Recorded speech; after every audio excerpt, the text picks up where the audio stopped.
मुझे लवकुश को आश्रम लाना ही होगा। आप सब यहीं रुकिए, वो यहीं आसपास ही होंगे। नहीं नहीं वनदेवी, मैं आपके साथ चलता हूँ। नहीं अवत्सरा, मैं किसी का जीवन संकट में नहीं डाल सकती। मैं अकेले ही जाऊंगी।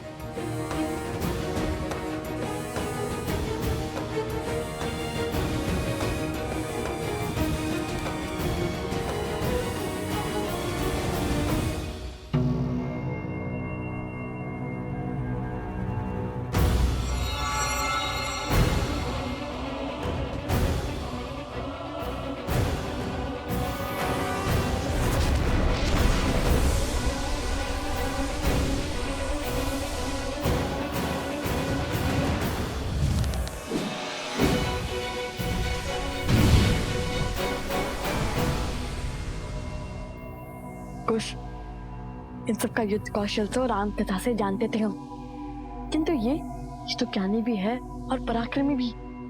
इनके युद्ध कौशल से तो अनभिज्ञ है हम।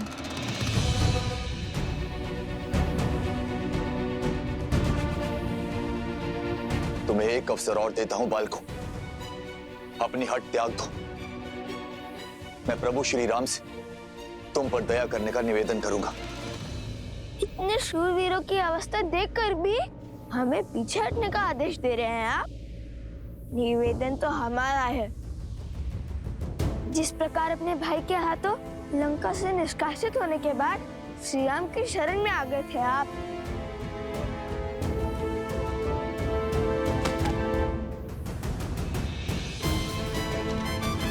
इसी प्रकार हम भी आपको युद्ध का विकल्प त्याग कर महाराज राम तक युद्ध का प्रस्ताव पहुंचाने का अवसर देते हैं। आप तो सबसे ज्ञानी हैं और नारायण के भक्त भी हैं। विवेक से काम लीजिए।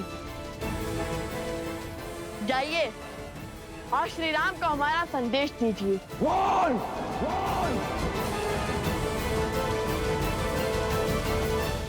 ये तो क्रोध से फुफकारने लगे और क्रोध ज्ञान पर आवरण डाल देता है और इनके ज्ञान की सौगंध तो संपूर्ण संसार खाता है।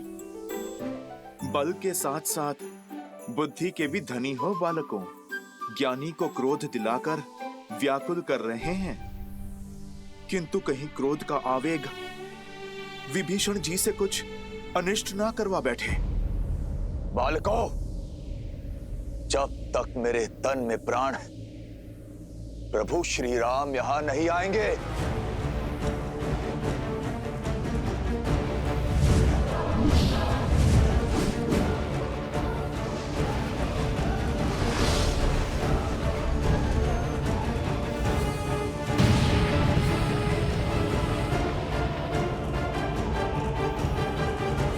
युद्ध टालने का हर संभव प्रयास किया मैंने,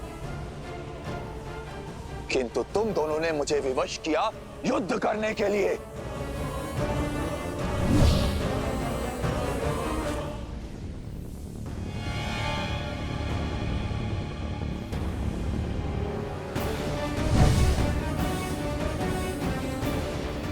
कहाँ गया? दिखाई भी नहीं दे रहा है।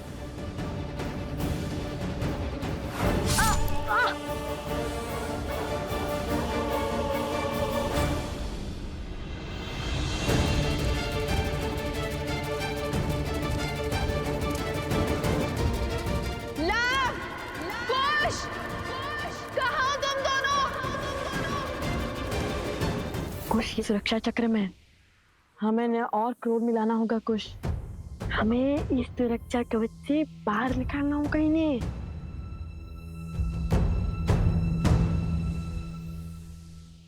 अरे भैया, तनिक सा गाँव ही तो है। मैं ना कहता था महाराज विभीषण के पास इन छोटे मोटे अस्त्रों के अतिरिक्त और कुछ नहीं है। इनके भाई ने भी इसलिए निकाल भार दिया इन्हें।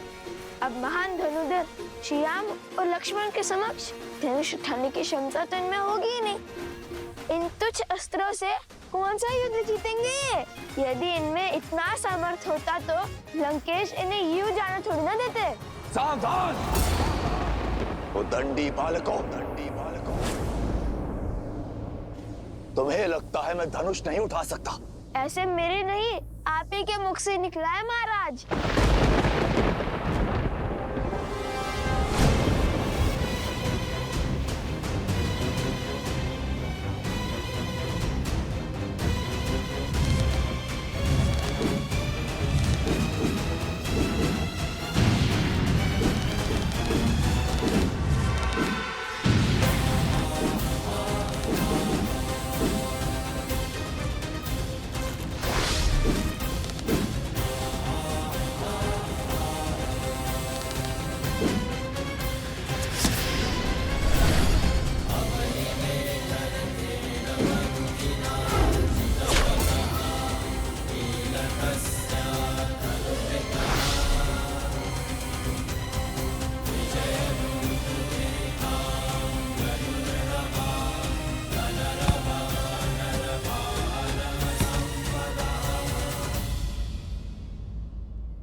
क्षमा करें महाराज, आपको क्रोध दिलाकर सुरक्षा घेर से बाहर लाने के लिए कठोर वचन बोलने पड़े, अन्यथा हमारे मन में तो आपके लिए केवल सम्मान ही है। आपके मार्गदर्शन के बिना तो रावण का वध करना भी असंभव था।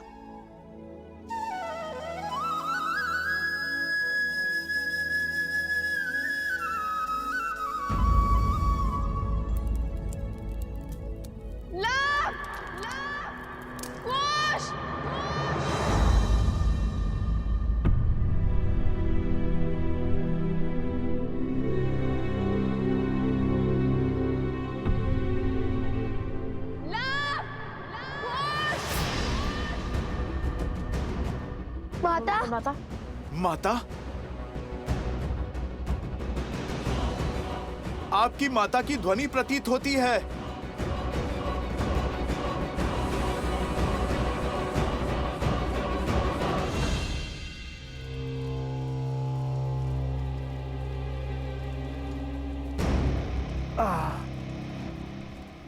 एक श्लोक में इतनी शक्ति कि कुछ शब्दों ने हमारी माया को तोड़ दिया।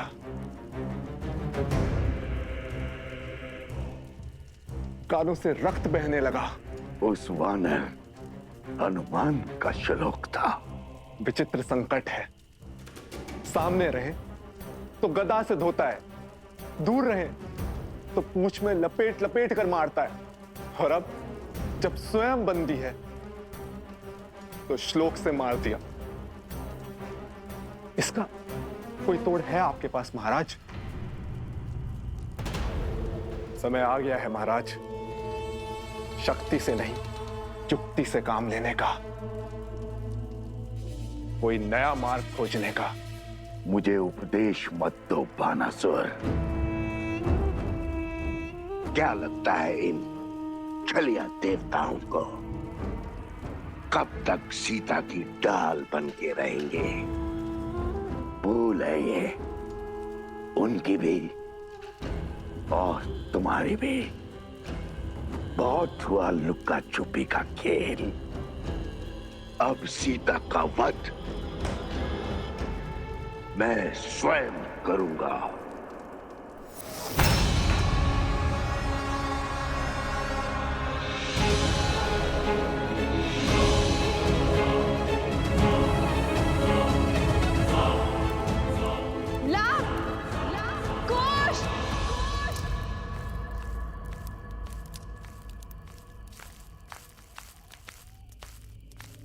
कौन है?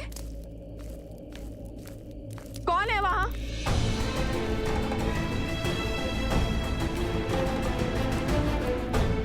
लवकुश, तुम दोनों यहाँ क्या कर रहे हो? और बार बार ये आश्रम के बाहर क्यों चले जाते हो? जानते हो ना बाहर कितना संकट है? माता शांत, हम तो केवल खेल रहे थे यहाँ पर, किंतु आप इतनी चिंतित क्यों हो रही है? ये क्या है?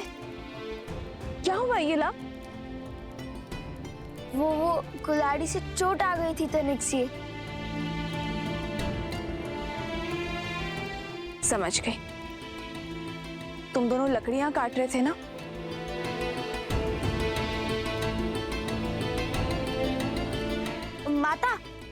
आप ये जली हुई लकड़ी लेकर क्यों घूम रही हो? यहाँ पे कोई संकट है क्या? वो आसुरी शक्तियां आश्रम के भीतर नहीं आ सकती, और जब तक उनसे लड़ने का कोई मार्ग ना खोज ले तब तक तुम दोनों आश्रम के भीतर ही रहोगे। ऐसा क्या हो गया माता? आश्रम के बाहर अनाज भंडार में अग्नि लग गई थी।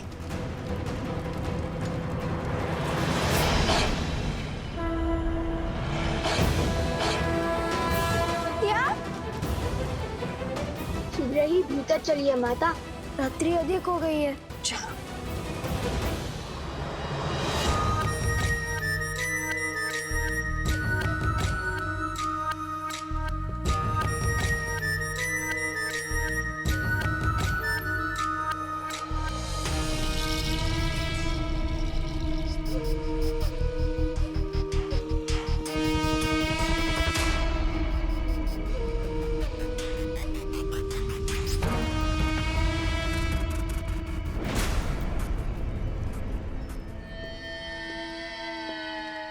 राक्षसों के महान नेता सहस्त्रमुख रावण को बहन शूर्पणखा का प्रणाम।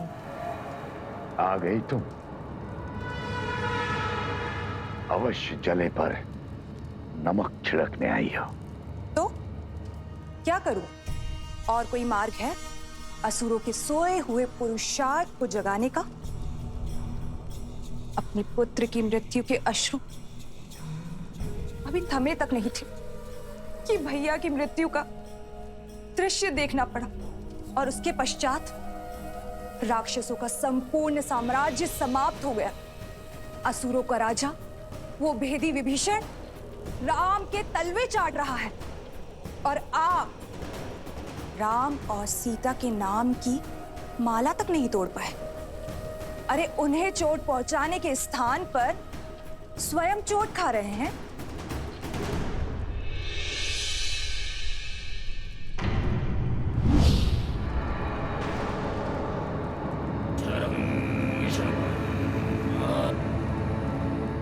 यदि मुझ पर कटाक्ष करके मन भर गया हो तो जाओ यहां से। मैं तो चली जाऊंगी, परंतु राम सीता के हाथों आपकी पराजय जो समीप आ रही है उसका आप क्या करेंगे भैया?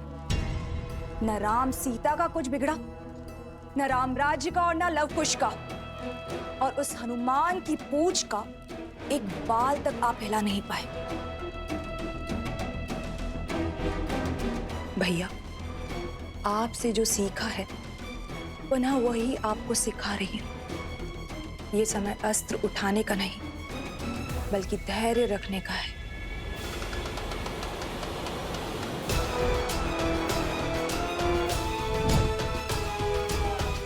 राम के भीतर लवकुश के विरुद्ध अग्नि भड़क चुकी है भैया, परंतु क्या उसके मन में उन बालकों के लिए इतना क्रोध है कि उस अग्नि से उन दोनों बालकों को जलाकर भस्म कर दे? श्री राम श्री राम श्री राम श्री राम श्री राम श्री राम श्री राम श्री राम।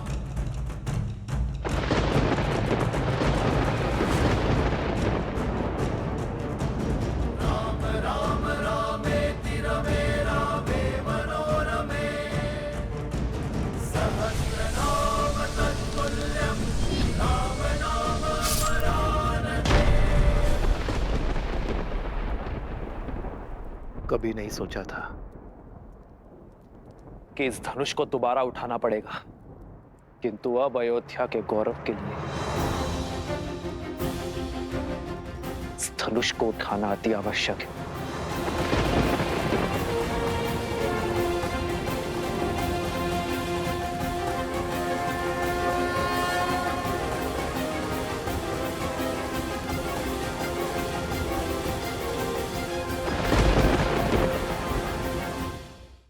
उचित कहा तुमने।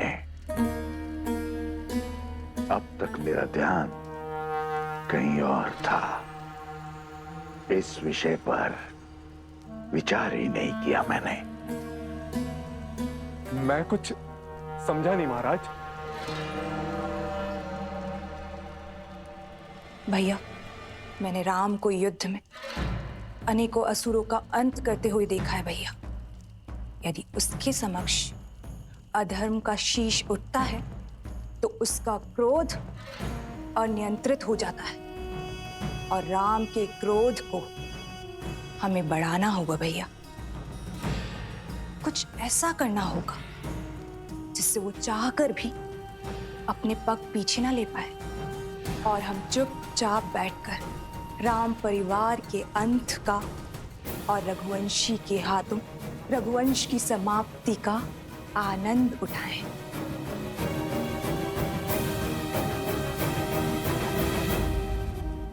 किंतु विवेक और धैर्य के धनी राम का क्रोध हम बढ़ाएंगे कैसे? बढ़ेगा। धर्म के अनुचरों की सबसे बड़ी दुर्बलता धर्म भी तो है।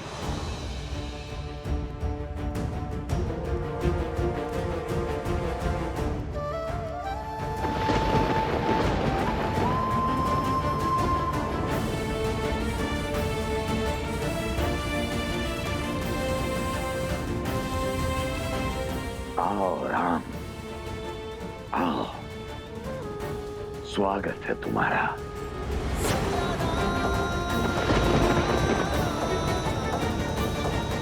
मैं और मेरा उपहार तुम्हारी प्रतीक्षा करेंगे।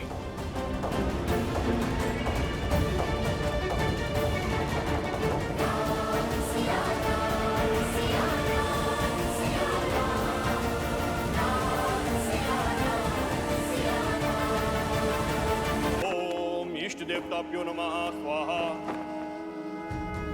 ओम कुल देवताभ्यो नमः स्वाहा।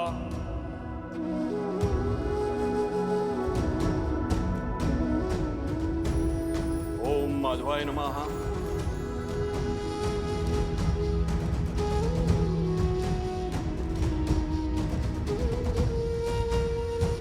अश्विनस्य शीते पक्षे ताथोदये स कालो विषयो ये सर्वकार्यार्थ सिद्धये।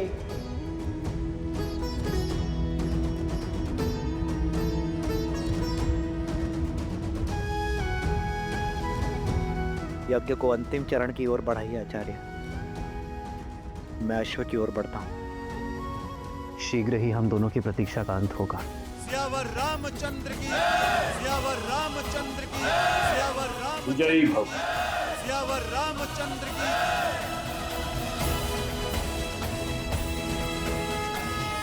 भैया, हनुमान जी ने सज रहने का निर्देश दिया है। अब हम स्वयं लड़ने जा रहे हैं अयोध्या के राजा श्री रामचंद्र से। हाँ, और इससे श्रेष्ठ हो भी क्या सकता है। आज हमें हमारे हर प्रश्न का उत्तर मिल जाएगा। सच हो कुश, क्योंकि श्री राम और लव कुश के बीच द्वंद्व होने वाला है।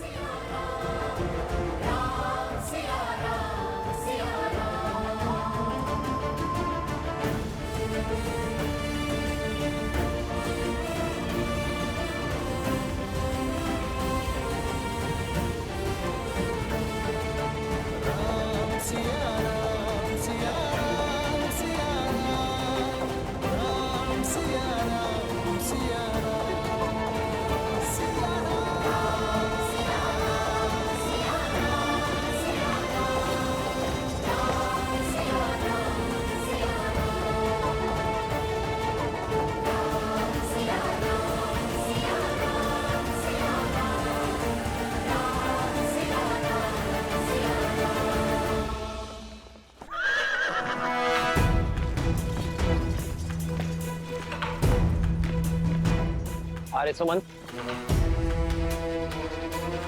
रथ को उस ओर बढ़ाइए। जी महाराज।